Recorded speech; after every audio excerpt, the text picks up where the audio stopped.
Salut tout le monde, salut les cinéphiles, bienvenue pour une nouvelle critique. Alors aujourd'hui on va parler cinéma, on va parler des Trois Mousquetaires Milady de Martin Bourboulon. C'est parti. Constance Bonacieux est enlevée sous les yeux de D'Artagnan. Dans une quête effrénée pour la sauver, le jeune mousquetaire est contraint de s'allier à la mystérieuse Milady de Winter. Alors que la guerre est déclarée, Athos, Porthos et Aramis ont déjà rejoint le front.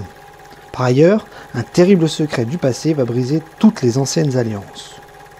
Bien, alors, les Trois Mousquetaires Milady de Martin Bourboulon. Alors, Martin Bourboulon, comme vous le savez tous, c'est celui qui avait déjà fait le premier volet, les Trois Mousquetaires d'Artagnan, et c'est un cinéaste qui débute un petit peu dans sa carrière. Hein. C'est pas quelqu'un qui a fait 50 films auparavant, c'est quelqu'un qui a fait des comédies plutôt populaires, des comédies plutôt réussies, notamment Papa ou Maman 1, Papa ou Maman 2, c'est pas facile à dire. Il a fait aussi le film Eiffel avec justement Romain Duris et qu'on retrouve dans les Trois Mousquetaires. Et voilà, donc moi j'avais vu Papa ou Maman, donc c'était plutôt pas mal, c'était une comédie plutôt sympathique qui parlait un petit peu du divorce, donc c'était une comédie populaire assez intelligente. Eiffel, je l'ai pas vu, et les Trois Mousquetaires d'Artagnan, donc je l'ai vu, j'avais trouvé ça plutôt sympa. J'avais bien aimé le fait de revisiter un petit peu les Trois Mousquetaires avec les moyens d'aujourd'hui, avec voilà, des décors impressionnants, un beau casting, une histoire plutôt sympa, pas toujours très maîtrisée, mais plutôt sympa dans la mise en place justement des 4 personnages principaux qui sont Athos, Porthos, Aramis et D'Artagnan, une histoire qu'on connaît tous. Hein. Moi j'ai vécu avec les Trois Mousquetaires dans mon enfance, que ce soit à travers les dessins animés ou les vieux films des années 50 avec je sais pas, les Bourvil, les films d'André Hunebelle, les choses comme ça. C'est quelque chose qui m'a marqué quand j'étais petit. Donc des comédies populaires d'aventure avec beaucoup de, voilà, de rigolade, de capé d'épée, un genre qui est un petit peu en train de disparaître. Et donc je trouvais ça sympa, le premier, cette ressucée un petit peu de cette adaptation qui a été faite au moins 30 fois, je crois, à travers le monde. L'œuvre de Dumas a été adaptée vraiment beaucoup de fois. Et là, cette grosse production française, ce blockbuster français, je l'avais trouvé plutôt sympa. Pas dégueulasse dans la mise en scène, la réalisation, le montage, peut-être, je vous dis, la narration, mais ça on va y revenir, qui était un petit peu compliqué.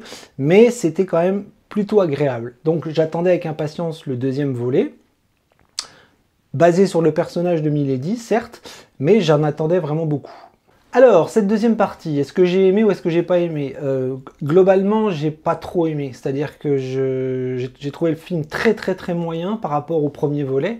Donc comme je vous ai expliqué, j'aimais beaucoup l'innovation, la nouveauté de ce roman classique qui était réadapté aux moyens d'aujourd'hui, notamment une production, alors pas que française, hein, je crois que c'est une production qui est donc française, allemande, espagnole, belge, donc c'est vraiment une coproduction européenne quasiment. Mais c'était intéressant de revoir un petit peu comment on pouvait revisiter ce classique à travers toutes les adaptations qu'on a pu voir auparavant, et c'était plutôt pas mal, voilà. Quelques petits bémols sur peut-être la narration, le scénario, la photographie aussi qui était fort orange, marron, orange, c'était un petit peu sombre, très sombre, malgré le fait qu'il y ait tous les codes de la comédie, aventure populaire et le côté capé d'épée, un genre qui a quand même bien disparu en France, et c'est bien dommage. Donc c'était bien un petit peu de revoir un petit peu tout ça. D'ailleurs, j'ai l'impression que ça revient un petit peu aussi dans la production française, parce qu'il y a le Comte de Monte Cristo qui va ressortir, un petit peu avec les mêmes personnels, on va dire. Et donc, c'était sympa. Moi, j'avais vraiment trouvé le premier très sympa. Pas chef-d'œuvre, pas excellent, des difficultés dans le scénario, certes, des difficultés d'adaptation, mais ça, on peut en parler tout de suite.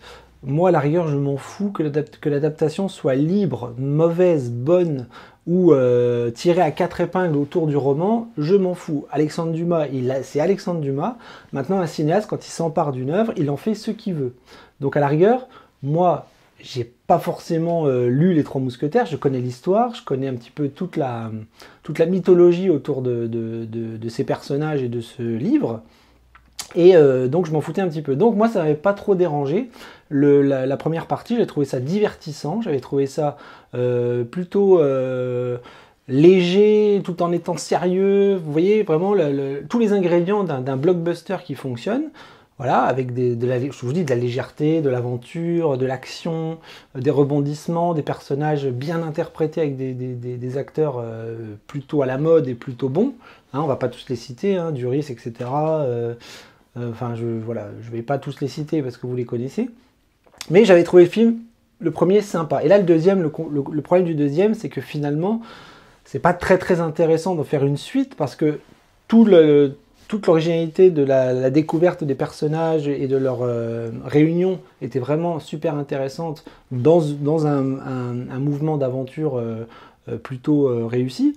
Et là, dans le deuxième, finalement, ça marche plus parce qu'il n'y a plus l'effet de surprise. Les personnages, on les connaît, on les a déjà vus. Là, on s'intéresse au personnage de Milady qui est un petit peu écrit un petit peu à la va-vite, on va dire. Et dans le deuxième, finalement, là, si on retire tout ce qui était intéressant dans le premier, là, dans le deuxième, c'est tout ce qui n'est pas ou plus développé. Hein. C'est-à-dire que là, pour le coup, le scénario saute aux yeux dans sa difficulté, dans son côté poussif. Je ne parle pas d'Alexandre Dumas, je ne parle pas de l'œuvre originale ou originelle, ça on s'en fout, parce que moi je veux de la liberté au cinéma, mais là le problème c'est que c'est très mal écrit, c'est-à-dire qu'il y a des rebondissements qui ne fonctionnent pas, il y a des choix narratifs qui ne fonctionnent pas, il y a des scènes qui ne fonctionnent pas, notamment la scène de fin avec Constance qui est un petit peu ridicule. On n'a pas forcément une grande écriture, donc peut-être que lui il a tourné en continu son film et qu'il a dû couper pour essayer d'avoir deux parties.